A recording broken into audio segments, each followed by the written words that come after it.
Well, I'm here with Shay Bethia again, and we want to talk a little bit more about elements of the JfL strategy in the class that can be helpful to you guys based on some of the things that we've learned. Yeah. Shay had an amazing class, and what we try to do as staff, we always want to be engaged with our work. And so whether we go and visit classes or we even have an opportunity to volunteer through our church or ministries that we're involved with, we look for opportunities to do that. And Shay, over this past fall, had just an amazing class of 12 women who went through JfL actually during the day. It was a day class. Yeah, it was. So I'm just going to ask her one question as you guys think about what makes a class successful, and in particular, what are the elements that really keep students engaged so that they will come back over and over? Because we know we have many classes that get discouraged because students will fail to show up, and you're like, what? It doesn't seem like it's working, and what do we do? So, Shay, what were the elements of your class that had the women come back? What do you think were the key things that were critical for them so that they were interested to come each week to do their work and ultimately graduate? Yeah. First, let me say this. The women who were in our class were predominantly homeless. Some were dealing with different addictions, whether it was substance abuse or alcoholism. And what really kept the women coming back is the love of Jesus. We made sure that they heard words that they probably have never heard before. In the curriculum, the way that the Word of God is strategically incorporated is amazing, because we know that the Word is the only thing that would change us. And really showing compassion and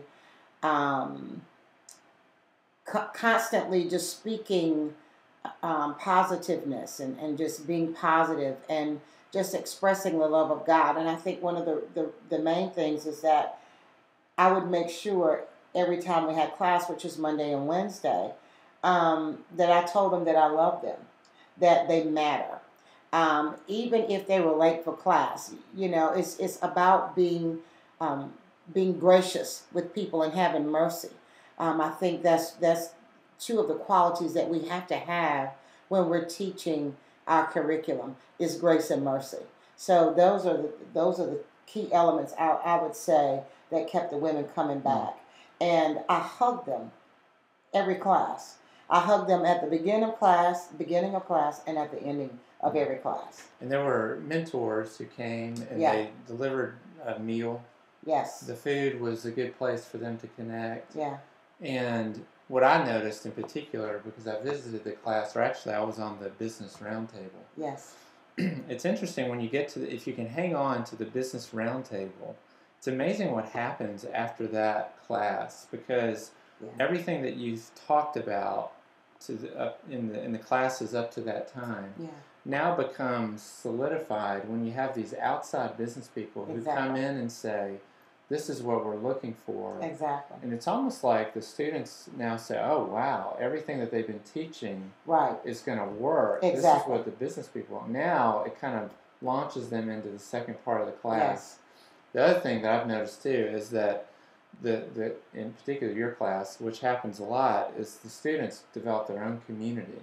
Yes. And so they're worried about if people don't show up. That's right. And if you can get to that point in a class, that's really powerful. Right. And so instead of us calling, they're calling. Yeah. And they're reporting back to us, why they weren't there or what's going on. So it was the community that was developed within the class was amazing. Yeah.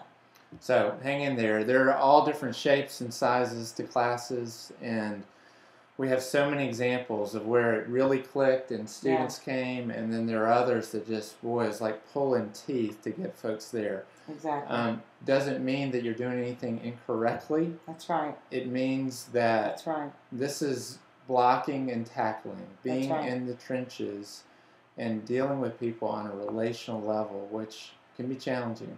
Right. So I hope that encourages you today. Thanks, Shay, for sharing your experience. Right.